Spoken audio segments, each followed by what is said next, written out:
हाँ, तो dispersion of light है बेटा, इसमें ध्यान रखेंगे एक चीज कि ये एडवांस के लिए नहीं है बिल्कुल, ठीक है ना। ये बेसिकली बोर्ड में भी, बोर्ड के लिए तो एनसीईआरटी में जितना लिखा है वो सफिशिएंट है, तो ये बोर्ड के लिए भी नहीं है, ये सिर्फ ओनली फॉर मेंस करा रहा हूँ मैं आपको, ठीक है ना। ये डिस्पर्सिव पावर ये सब मैं केवल, अब तक तो था, आगे का तो कोई भरोसा ही नहीं कितना है, बट आप तो करके तैयार रखेंगे, क्योंकि मैं कह रहा हूँ बेटा कुछ टॉपिक हट भी गए ना जेई मेन में से, जैसे इसकी वजह से तो बनाने वाले को नहीं ध्यान रहेगा, उसकी आदत है हर साल वैसे ही क्वेश्चन देने की, देख लेना आपको क्वेश्चन जरूर मिलेंगे उस टॉपिक जो हट जाएंगे वो भी, तो फिर वो बोनस भी कुछ नहीं करेंगे। तो जितना पढ़ सकते हैं फिजिक्स में, कोई ऐसा तूफानी कोर्स है नहीं बहुत ज़्यादा हो, आप सब कर लीजिए जितना मैंने करा है, अर्थ मैग्नेटिज्म मैग्नेटिज्म सब कर लीजिए, मटेरियल मटेरियल सब इसलिए कराए गए हैं आप, ठीक है ना, कि सब वो करके रखेंगे, उसको ध्यान ही नहीं रहेगा, यूज़ कर लेगा वो, तो उसको वही ध्यान नहीं रहता कि बीएससी एमएससी का ना पूछे, वो पूछ लेता है। तो 11 12 जो अब तक बनता है जिसपे पेपर, उसको हटा के वो बना लेंगे, बहुत मुश्किल है बेटा ये, ठीक है ना। एक बार वो रिलेटिविटी के बिना हो नहीं सकता, लाइट का डॉपलर इफेक्ट वो पूछा हुआ है, लाइट का डॉपलर इफेक्ट बिना आइंस्टीन की रिलेटिविटी को इन्वॉल्व करके डिराइव होके एक फार्मूला आता है, उस पे डायरेक्ट फार्मूले पे क्वेश्चन पूछा हुआ है, देख लो, उसके बिना वो नहीं सकता, ठीक है। तो इसलिए आप सब कुछ कर लेंगे, फिजिक्स में छोड़ेंगे नहीं, जितना अब तक करते आए हैं सब करके रहेंगे, ठीक है ना। बहुत बड़ा टॉपिक कोई हटा दे, जैसे मान लो ऑप्टिक्स पूरा ही हटा दिया तो बात अलग है, लेकिन कोई छुटपुट हटाया तो उसको पढ़ लें, उसमें वो कि ध्यान नहीं रहेगा उसको बनाने में, ठीक है ना। तो dispersion of light देखिए, when white light incidents on the prism surface then it will split in different constituent color, this phenomena is called dispersion। तो अब तक हमने क्या, अरे यार क्या किया है ना, हाँ अब तक हमने क्या करा है कि म्यू को सब कलर के लिए सेम माना है, बट ऐसा होता नहीं है बेटा, मटेरियल का जो रिफ्रैक्टिव इंडेक्स है वो वेवलेंथ पे डिपेंड करता है, ठीक है ना। मटेरियल का जो रिफ्रैक्टिव इंडेक्स और कैसे डिफाइन करता है, कैसे डिपेंड करता है, उसका एक कॉशीज फार्मूला होता है जो आपके कोर्स में नहीं है, जस्ट मैंने आपको बता दिया है कि इस तरह से वेवलेंथ पे डिपेंड करता है, इससे ये ध्यान रह जाता है, ये और भी कांस्टेंट है कि वेवलेंथ बढ़ती है तो म्यू घटता है, इसलिए आप ध्यान रखेंगे इसको, ठीक है ना। आप इसको पढ़ेंगे 2 3 बार तो आपको हमेशा के लिए याद हो जाएगा कि जो रिफ्रैक्टिव इंडेक्स होता है उसका वेवलेंथ के साथ वेरिएशन कैसा होता है, a+b/λ²। ये फार्मूला क्या कहलाता है, कॉशीज फार्मूला बोलते हैं इसको, कॉशीज फार्मूला, ठीक है। तो dispersion will occur because of the fact that refractive index of material of the prism is different for different wavelength, इसी वजह से dispersion phenomena होता है। dispersion phenomena क्या होता है कि आपने इधर व्हाइट लाइट डाली है प्रिज्म पे, और वहां पर आपको 7 कलर्स मिल रहे हैं बेटा, वही रेनबो वाला जो फिनोमेना होता है वो क्या कहलाता है, डिस्पर्जन ऑफ लाइट कहलाता है।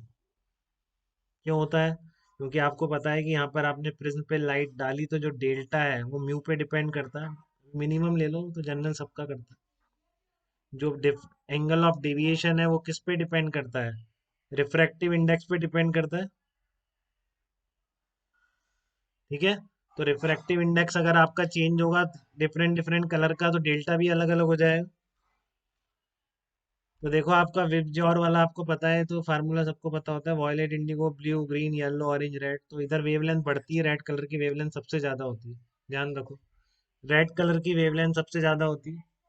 तो रेड कलर की वेवलेंथ सबसे ज्यादा होती है तो उसका रिफ्रैक्टिव इंडेक्स सबसे कम हो जाता है, ठीक है ना। वेवलेंथ इसकी ज्यादा होती है तो उसका रिफ्रैक्टिव इंडेक्स कम हो जाता है, तो यहाँ पे रिफ्रैक्टिव इंडेक्स कम हो गया तो क्या होगा, डेल्टा भी उसका कम हो जाएगा, तो रेड कलर का डेविएशन सबसे कम हुआ है। सबसे ज्यादा किसका डेविएशन हो रहा है, वॉयलेट का, बाकी कलर बीच में आते हैं बेटा ऐसे। वही 7 कलर्स बनते हैं इस तरीके, यहीं से स्प्लिटिंग शुरू हो जाती है, ठीक है ना, यहीं से स्प्लिटिंग शुरू हो जाती है 7 कलर में, तो सबसे ज्यादा डेविएशन वाला वायलेट का है, सबसे कम डेविएशन रेड का है, इस फार्मूले से देख सकते हैं आप, ठीक है। तो इस तरह का splitting of white light into 7 colours, this phenomena is called dispersion. अब इसको मेजर करें कौन कितना डिस्पर्स हो रहा है कलर, ठीक है ना, या व्हाइट लाइट है तो उसका डिस्पर्सिव एंगल कैसे, एंगुलर डिस्पर्सन कैसे निकालें, तो उसके लिए फार्मूला एंगुलर डिस्पर्सन का, ये डेविएशन की दो चीजें हैं बेटा, ध्यान रखें, ठीक है ना। अब इसमें सारा डिस्पर्सन डेविएशन साथ में चलेगा, जो एडवांस के कोर्स तक का था वो केवल डेविएशन था जो हमने पढ़ लिया, बट अब डिस्पर्सन और ये डेविएशन साथ में चलेगा। देखो आप डिस्पर्सन का देखो एक बार, dispersion is measured in terms of angular dispersion. तो एंगुलर डिस्पर्सन को डिफाइन कैसे करते हैं? वॉयलेट का डेविएशन माइनस रेड का डेविएशन। वॉयलेट का ज़्यादा है ना, आपने देखा भी रेड का डेविएशन सबसे कम है। इस तरह लाइट गिरेगी तो इस तरह से जा रही है वो, तो ऊपर वाला क्या, रेड है, और वॉयलेट का सबसे ज़्यादा। वॉयलेट के डेविएशन में से रेड का डेविएशन हटा दोगे, that is called angular dispersion by the prism. ठीक है ना, वॉयलेट का डेविएशन माइनस रेड का, याद कर लेना इसको, अभी लिख लो, कॉपी में फटाफट यूज करेंगे। फाई का फार्मूला लिख लो, delta v minus delta r. और अब इस पूरे कहानी में मैं कहीं परवाह नहीं करूंगा थिन प्रिज्म में, यानी मैं डायरेक्ट फार्मूला यूज करूंगा। कौन सा? डेविएशन के लिए मिनिमम डेविएशन यूज करूंगा। तो आप मान लीजिए सब में थिन प्रिज्म है। ठीक है, तो एग्जाम में आता है आपको डिस्पर्सन का कोई प्रॉब्लम, आप बिल्कुल नहीं सोचेंगे, तुरंत डेल्टा के लिए ये वाला फार्मूला अप्लाई करेंगे। इसके अलावा कोई तरीका ही नहीं है हमारे पास। ठीक है, तो यहाँ पर डेल्टा इतना आ गया, तो वॉयलेट कलर का डेल्टा वी कितना हो जाएगा? Mu v minus one. Red colour का डेल्टा वी, डेल्टा कितना हो जाएगा? Delta r equals to mu r minus one. ठीक है, तो delta v minus delta r कितना आ जाएगा? Mu v minus mu r into a आ जाएगा। ठीक है ना, ये कितना आ जाएगा? Mu v minus mu r into a आ जाएगा। ये आपका क्या कहलाएगा? ये आपका कहलाएगा एंगुलर डिस्पर्जन। तो आप इससे याद रखो, ये अपने आप लिख दो। ठीक है ना, डेल्टा का आपको याद ही है, म्यू, या इस तरह से ध्यान रख लो, कैसे भी रख लो, बट पता होना चाहिए दोनों का जो एंगल ऑफ डेविएशन का डिफरेंस है, दैट इज कॉल्ड, वायलेट और रेड कलर का, that is called angular dispersion. ठीक है, अब ध्यान रखिए, जैसे आपको डेविएशन मैंने ऐड करके निकालना बताया था, तो इस तरह से प्रिज्म का कॉम्बिनेशन बना दे, तो जो उल्टे प्रिज्म है उनका उल्टा है, उनका यहाँ पर क्या करोगे? माइनस कर दोगे, -A2। इस तरह से ध्यान रखो। A1 क्या आया? Mu V one minus mu R one into A1। दूसरे का क्या आ गया? Mu V T minus mu R two into -A2। उल्टा लग रहा है, फिर ये सीधा है तो इसको सीधा वाला लो। तो A1 से आप एंगल को नेगेटिव कर दिया करो, बीच में उल्टा प्रिज्म आ गया। तो टोटल डेविएशन, इसका टोटल डेविएशन कितना हो जाएगा? इस कॉम्बिनेशन का टोटल डेविएशन। अब देखो यहाँ पर जब इस तरह की डिस्पर्सन की बात करेंगे, तो डेविएशन में किसका म्यू लें? डेविएशन लिखने में हम किसका लेते हैं? तो मीन कलर ध्यान रखो बेटा, चाहे से इसमें मीन कलर कुछ और आ रहा हो, क्या होता है इसका मीन कलर? इसमें तो मीन कलर ग्रीन होता है, बट इन सब कैलकुलेशन में मीन कलर येलो को माना गया, या तो इसका कुछ रिफ्रैक्टिव इंडेक्स दोनों के एग्जैक्टली बीच में आ जाता हो, जो भी रीजन है, बट मीन कलर किसको बोलते हैं? ग्रीन को नहीं बोलते, येलो को बोलते हैं। तो इस तरह के कॉम्बिनेशन का टोटल डेविएशन पूछा है आपसे, और कलर की म्यू अलग अलग दे रखे हैं। तो जनरल डेविएशन के लिए आप किसका ले रहे हैं? मीन कलर का डेविएशन का फार्मूला यूज कर mu one minus one into A1 plus mu Y two minus A1 minus A2 plus Y3 minus A1 into A3 के बराबर। तो इस तरह से ये टोटल डेविएशन आता है। तो इस तरह के अब ये बहुत यूज होगा, कॉम्बाइन आपका डिस्पर्जन डेविएशन, इस तरह का कॉम्बो बहुत यूज होगा। ठीक है ना, बट डिस्पर्जन भी क्लियर हो गया आपको, डेल्टा वी माइनस डेल्टा, सीधा सा फार्मूला है, बहुत स्ट्रेट फॉरवर्ड है। एक बार पढ़ लिया और रिवाइज करके चले गए तो गलती नहीं होगी, तुरंत कर देंगे, अब इसका क्वेश्चन आ जाएगा। नहीं पढ़ के गए फिर अपने आप बना के नहीं कर पाएंगे, ये भी गारंटी है। ठीक है, तो अब हम एक नेक्स्ट कंसेप्ट और समझ लेते हैं। एक तो आपने डेविएशन आपको पता था, डिस्पर्जन का फार्मूला आपने नया समझा। अब एक टर्म और आता है इसमें आपका, dispersive power. Dispersive power of a transparent system किसको बोली जाएगी?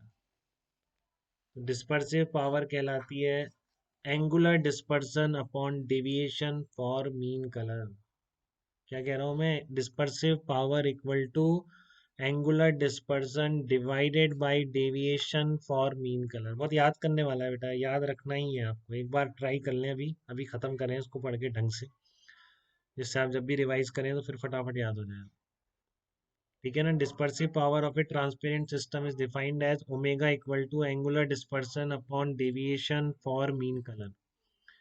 तो एंगुलर डिस्पर्सन कितना होता है? Mu v minus mu r into a भी निकाला आपने, और डेविएशन फॉर मीन कलर मैंने बोला किसको बोला? येलो को बोला है। तो mu y minus one into a आ जाएगा, ए से ए कट जाएगा, तो ये आ गया म्यू वाई। कभी नहीं किए बिना जरूरत पड़े एंगुलर इसमें डिस्पर्सिव पावर निकालने में, तो बिल्कुल मत सोचिए, म्यू वाई किसके बराबर होता है, इसलिए इसको मीन कलर भी बोलते हैं। वॉयलेट और रेड का जो एवरेज होता है वो क्या किसके बराबर आ जाता है? येलो के रिफ्रैक्टिव इंडेक्स के बराबर आ जाता है। ठीक है, अब एक और इम्पोर्टेंट बात देखो, आपसे पूछे क्या ओमेगा प्रिज्म पे डिपेंड करता है क्या? या डिस्पर्सिव पावर कभी प्रिज्म पे डिपेंड करेगी क्या? देखो कहाँ आ रहा है, प्रिज्म का कोई पैरामीटर नहीं आ रहा है। बेसिकली ध्यान रखिए, dispersive power is the property of the material. Prism तो एक जरिया है इसको निकालने का, ठीक है। Otherwise dispersive power is the property of a material. अब आप किसी एक मटेरियल का किसी भी एंगल का प्रिज्म बनाइए, ठीक है ना, किसी भी एंगल का प्रिज्म बना दीजिए, अगर मटेरियल वही रखा है तो सेम आनी है डिस्पर्सिव, डिफरेंट आनी है, ठीक है ना। उस मटेरियल का किसी भी एंगल का प्रिज्म बनाइए, अब डिस्पर्सिव पावर उसकी वही रहेगी, चेंज नहीं होगी। बात आ रही है समझ में सब बच्चों? तो कभी भी ये मत कहिएगा डिस्पर्सिव पावर डिपेंड करती है किस एंगल का प्रिज्म है। डिस्पर्सिव पावर सिर्फ और सिर्फ मटेरियल की प्रॉपर्टी पे डिपेंड करेगी। ठीक है क्या, यहाँ तक की बात कोई तकलीफ में तो नहीं है, बताइए। अब मैं आपको कंडीशन की तरफ ले चलता हूँ, एंगुलर डिस्पर्जन और डिस्पर्सिव पावर के बाद क्या क्या कंडीशंस हैं।